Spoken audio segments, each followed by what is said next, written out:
Fellow Kenyans, before we start our conversation, allow me to start by asking this question. I've seen a lot of people saying that blaming Raila Odinga, the late Raila Odinga, on the demise or on the killing of the people that were killed by police officers at Kasarani during his viewing of the body. Allow me to ask this question. So you mean that right now even the dead can kill? I'm failing to understand. Someone has really been I've seen someone really, a lot of people really blaming Raila Odinga. Mara, oh, you are shedding blood, unakunywa damu hata baada ya kufa kwako. So I was like, okay, how is Raila Odinga's demise, death and police officers shooting these people inaingia na wapi?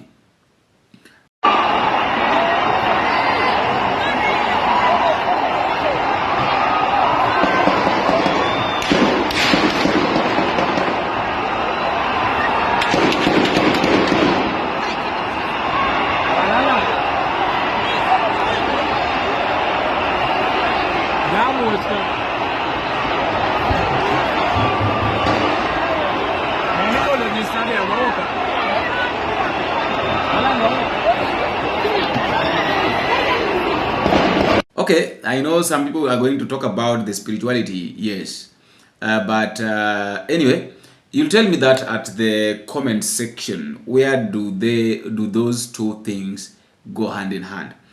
Fellow Kenyans, as we get into the discussion, I would like to request you that I have a funeral. The burial is next week, and according to the plan, I've been told to, if I can, to get something like 50,000 for to stand. Actually, they told me to stand for the mortuary bill, the casket, and the vehicle that will, and the transport actually. And according to, I asked them how much it costs, and they told me that it's roughly 50,000.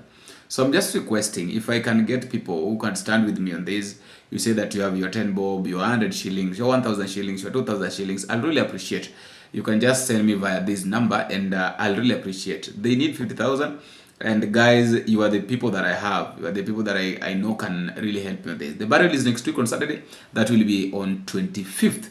So probably I'll be going home around 22nd, 23rd, if things goes on well. Now, I've got a lot of things to talk about here, but before that, let me just take you through the program of Raila Odinga's funeral up to the burial day. Of course, today is Friday because I'm doing this video at around 1 a.m. in the morning. So today is Friday, October 17th. This is how the program is going to be. 7 a.m. mourners be seated at Nyayo National Stadium. At 8 a.m. body leaves Lee Funeral Home escorted by the military. 8:15 a.m. family arrives at Nyayo Stadium. 8:30 a.m. arrival of foreign dignitaries at Nyayo Stadium. 8:45 a.m. arrival of the president. 9 a.m. national and East African anthems, and then 9:35 a.m. church service led by Anglican Church of Kenya. 11:40 a.m. deputy president invites the president. 2 p.m. body departs for the current residence. That is tomorrow, 17th. And then now on 18th, that is Saturday, 7 a.m. body leaves current residence for the airport. 8 a.m. body departs Nairobi to Kisumu. Remember, they've changed the venue to where Raila Odinga's body is going to be viewed, in Kisumu. 9 a.m. arrival of family and dignitaries at Mamboleo Showgrounds, Jomo Kenyatta Stadium. I think it has been changed to National Stadium. And then 9:30 a.m. public viewing of the body. 2:30 p.m. Body departs for Bondo for an overnight stay. So it means that from 9:30 a.m. to 2:30 p.m. that is around 9 to 2, that is around how many hours? 10, 11, 12, 13. That is around 5 or so hours, 5 or 6 hours, around 5 to 6 hours. They'll be viewing the body. That is the people will be viewing the body. The people of Kisumu will be viewing the body because watu watakuwa wengi sana.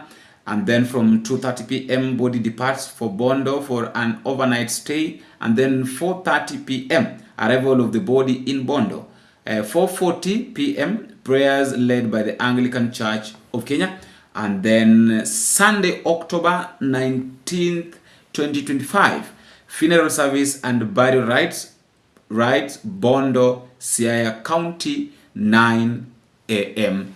up to the end. So that is the program, and that is how they've arranged that Raila Odinga is going to be buried. Remember, according to his will, he said that he's supposed to be buried within a span of 72 hours, and the 72 hours is going up to Sunday. So ikipita I think inafaa kuwa Saturday. So ukiongeza hata na hiyo siku moja, there is no big problem, but I pass kupita 72 hours. Actually, I don't it's not supposed to go to more than that. Haifai kwenda 96 hours. That is according to how I know that he wrote his will, and according to the way his brother said, and even the family lawyer. Anyway, talking about this, there are a lot of things that are going to happen. Okay, vitu ambazo zinaenda kufanyika tu hapa na pale during the burial, during the process of the funeral, the planning, the funeral, of the prayers and all that of His Excellency the late Honorable Raila Odinga. Number one, we really there is something that a lot of people are waiting to see. Unaona pale wakati wa wageni, a lot of people are waiting to see, because remember, the opposition did not go to Kasarani. I don't know why they didn't go, but one thing I know is that Kalonzo angekuwa angeenda. So leave that one aside. Now tuko hapa kwa leo Friday, alafu Saturday na Sunday. One thing I know, there is one person that I know that cannot dare to attend Raila Odinga's burial. Rigathi Gachagua. Not in a bad way, but I just feel like Rigathi Gachagua alijaribia sana. Remember when he used to talk, when he was talking about, mimi si bacteria, Kalonzo sio virus, so hatuwezi tukaua Raila, mara yeye akikupenda kukufa akufe, tunamuombea mema aje wakae na Ruto tuwatume nyumbani wote pamoja. All those sorts of statements that Rigathi Gachagua made. And sasa nimeona jana hii watu ya ODM wakileta upuzi. Ati hiyo mzee yao ako na matatizo. Ati wanataka kuwekelea Kalonzo na mimi. Kalonzo ni bakteria. Yeye ni virus. Sasa maneno ya ugonjwa Kalonzo na mimi tunaingilia wapi? Huyu bado wacha yeye. Mtu ambaye hana msimamo Kenya. Watermelon ile baya zaidi Jamhuri ya Kenya ni Raila Amolo Odinga. Raila ni watermelon, si watermelon. Ni musaliti, si musaliti. Amadharau kama bado wadharau. Sasa nimeona jana hii watu ya ODM wakileta upuzi. Ati hiyo mzee yao ako na matatizo. Ati wanataka kuwekelea Kalonzo na mimi. Kalonzo ni bakteria. Yeye ni virus.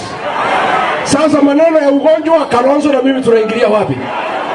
Sisi tunatakia hiyo mzee. The way he used to treat the people of ODM or even Raila when he was the deputy president. So his conscience cannot allow him to go, because he knows very well that the moment atafanya makosa na aende kutakuwa na mambo mingi sana. And also remember that funeral is going to be attended by his rivalries. People like William Ruto, a lot of his rivalries are going to attend that meeting. But I was feeling like that should not hinder him from going to the burial, because this one is just a public figure.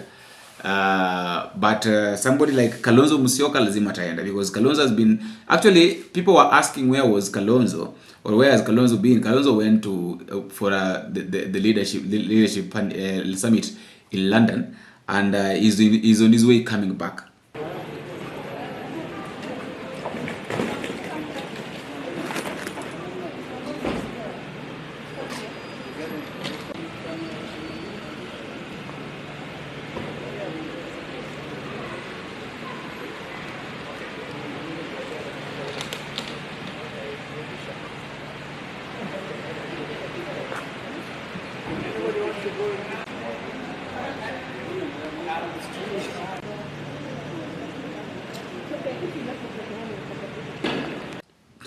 So Kalonzo must.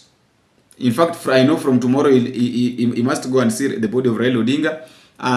Somebody like Martha Karua. Remember, Martha Karua was supposed to be the deputy president. Suppose Raila Odinga won the election, so that is also a sure bet that Martha Karua will attend Raila Odinga's funeral. Fred Matiang'i must attend. People like actually the whole of the opposition. The only person that mimi nashuku wezi akattend hiyo mazishi ni Rigathi Gachagua, because alijaribia sana, and he can't haezi ka ana kwa, and he can't keep an eye, like they can't sit together with his enemies, because he feels like nikikaa na hao watu wanaweza wakanifanyia ile kitu tena, you see. So that mentality of I'm just I can't do this, you see, it's really going to affect him, because hii ni njia yenye mwenyewe ametaka. Uwezi ukaniambia kwamba yeye hakutaka. Maybe he didn't expect, or he did see this day coming, that viongozi wote watakuwa wamekaa pamoja na yeye mwenyewe ndiye atakosekana, because of the arrogance, because of lack of humility and all that, because unatusi tu mtu. You know, a lot of people had the way Rigathi Gachagua talked to Raila Odinga when he was deputy president. Hiyo mzee mganga hiyo. You see, that is why sometimes I normally say that before you do something, make sure that you mark your territory so well and you know that you are safe. Because you can say something right now and that thing will come to haunt you in 10, 15 years to come without you knowing how it has happened. So anything you do or anything you say, take caution. Very important. Take caution and make sure that every statement that comes from your tongue, from your lips, and from your mouth, they are words that can help, not words that they are words that can heal or not to break. Are you seeing? The second thing is, you know, you can only know the true nature of somebody when there is a problem. And the reason why I started by saying that is because of the reaction of the former president Uhuru Muigai Kenyatta the moment they met with Ida Odinga. The guy broke and started crying. Jamaa alianza kulia. The moment he greeted Mama Ida, he broke in tears. I'm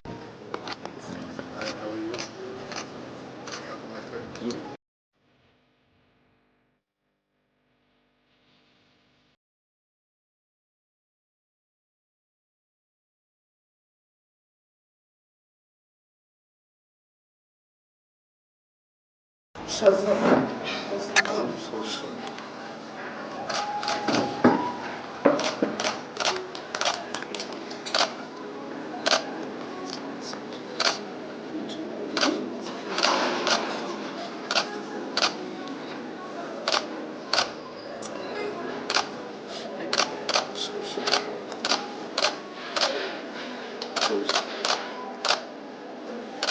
So sorry.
And you know, if there is somebody whom I didn't believe that anaweza kali, yeah, actually hizi vitu zimefanyika leo, I didn't even think of them.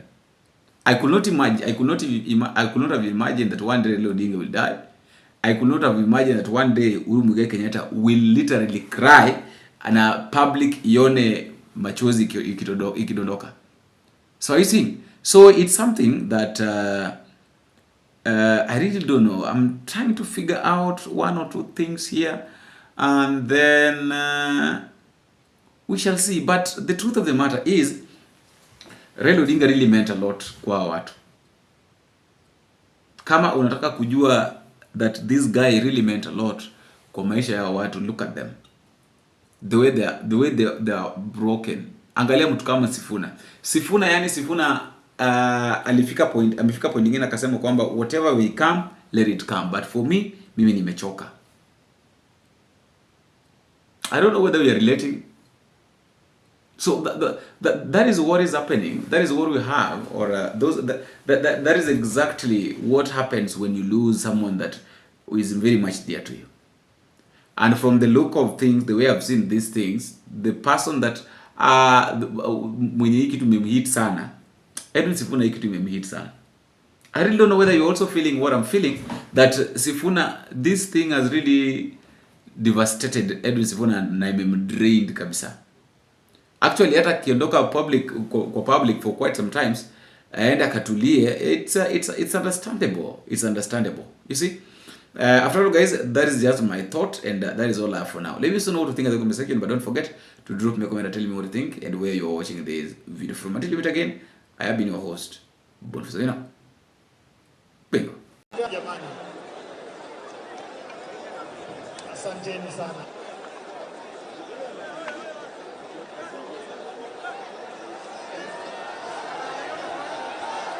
Tuendelee moja kwa moja na tusalie watulivu. Asante sana. Tusisukumane jamani, kuna nafasi ya kutosha. Kila mmoja utapata nafasi yako. Naomba tuwe mtulivu, tusisukumane.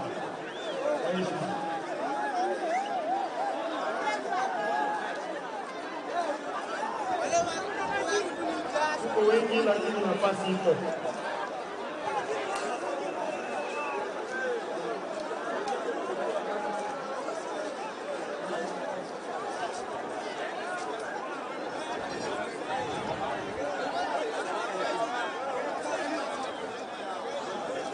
Tukitoka jamani, ni moja kwa moja mpaka nje.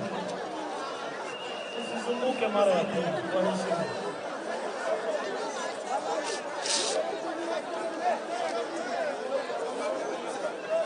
Wale uko mwisho tusisukumane tafadhali. Wacha tu mwenzako apate nafasi yake. Asante sana. Ninyi mmefanya vyema.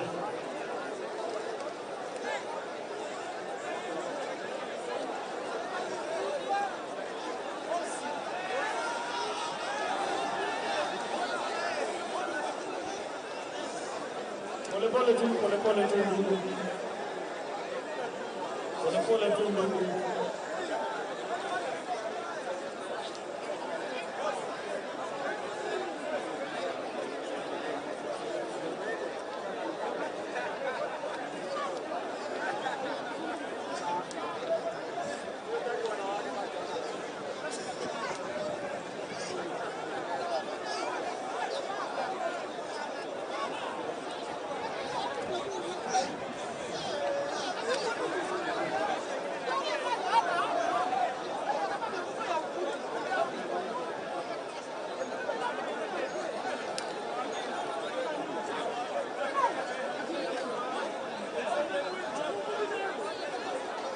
Kaza mwendo na nini? Asante.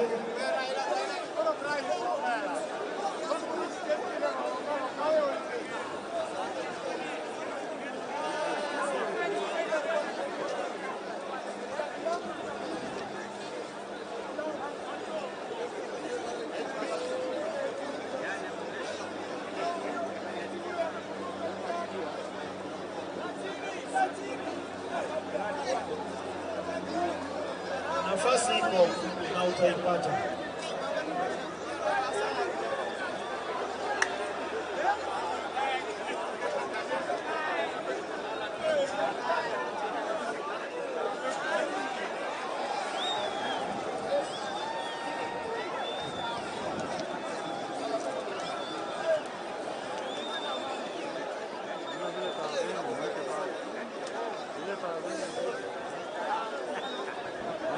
naona mageni kumeanza.